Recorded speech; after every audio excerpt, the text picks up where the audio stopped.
मित्रों, भगवान शिव ने कहा है कि जिस औलाद में 3 बुरे गुण होते हैं वह औलाद अपने माता पिता को बुढ़ापे में बहुत दुख देती है।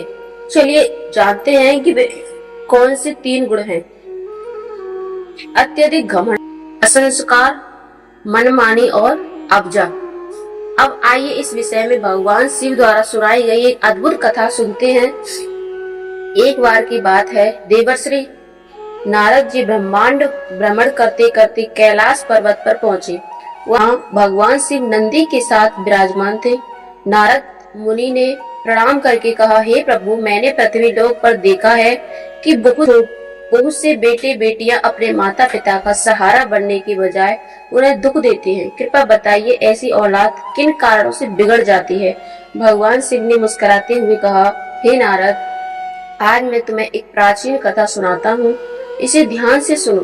जो भी इसे सुन लेता है उसकी औलाद बुरी संगति से दूर होकर माता पिता की सेवा करने लगती है। राजा रामसेन और राजकुमारी की छाया। प्राचीन काल में रामसेन नाम का एक राजा था। उसकी एक सुंदर कन्या थी। छाया अपने रूप में राजकुल की शान पर बहुत घमंड करती थी। बचपन से लाड़ प्यार ने उसे जिद्दी और मनमाना बना दिया।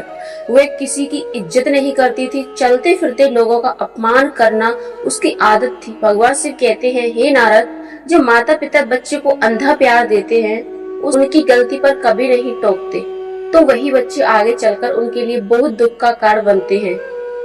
समय आया जब राजा रामसेन ने छाया का विवाह करना चाहा। उसने राज्य में दिव्य स्वयंवर रखा।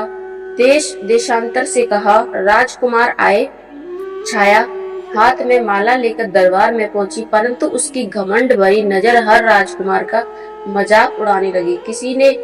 किसी से मोटा कहकर बोली, ये तो कांटे का बोरा है। किसी को लंबा देखकर बोली, ये तो चौराहे पर खंबे की तरह खड़ा कर देखना चाहिए। और एक राजकुमार की दाढ़ी देखकर हंसते हंसते बोली, देखो सहेली, यहाँ दाढ़ी वाली बकरे भी आए हैं।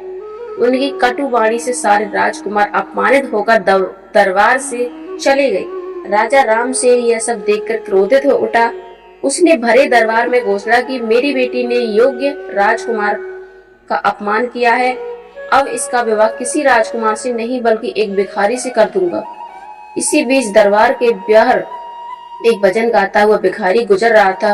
राजा ने उसे बुलाकर कहा, आज से यह मेरी बेटी तुम्हारी पत्नी है, इसे अपने साथ ले जाओ, चाहे जैसा चाहो वैसे जीवन बिताओ। राजकुमारी छाया रोती चिल्लाती रही, पर विवश होकर भिखारी के साथ जाना पड़ा। भिखारी उसे एक जंगल की झोपड़ी में ले आया। उसने कहा, अब यही तुम्हारा घर है, यही तुम्हें रहना होगा।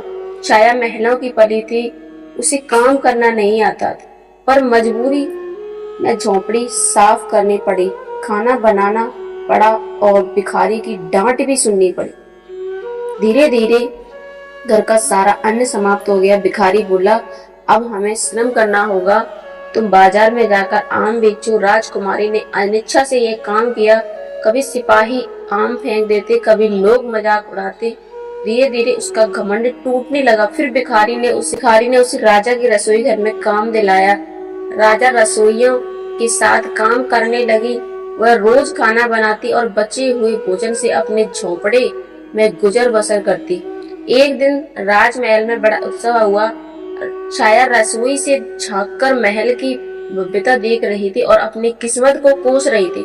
अचानक वही दाढ़ी वाला राजकुमार वहां आया जिसे उसने कभी बकरा कहकर अपमानित किया था। उसने छाया का हाथ पकड़कर दरबार में जाकर कहा, डरो मत, तुम्हारे साथ कोई अनादर नहीं होगा। दरअसल मैं ही तुम्हारा भिखारी पति हूँ, वही सिपाही हूँ जिसने तुम्हारे आम तोड़े थे, और वही दाढ़ी वाला राजकुमार भी हूँ। मैंने यह सब इसलिए किया ताकि तुम्हारा घमंड टूट सके। फिर सबके सामने छाया विधिवत विवाह किया। राजकुमारी बदल चुकी थी, उसका अपमान मिट चुका था। भगवान शिव ने नारद से कहा, हे मुनि, यह कथा हमें सिखाती है कि जिन औलाद में घमंड, असंस्कार और अपमानी होता है वे अपने माता पिता को दुख देती हैं, परंतु यदि माता पिता बचपन से ही बच्चों को सही संस्कार दें तो वे सदा उनका सहारा बनते हैं। मित्रों, यह कथा हमें सिखाती है कि घमंड का अंत सदैव विनाश में होता है और माता पिता का सम्मान ही सच्चा अगर यह कथा आपको अच्छी लगी हो तो वीडियो को लाइक कीजिए, चैनल को सब्सक्राइब कीजिए और कमेंट में लिखिए हर हर महादेव, ओम नमः शिवाय।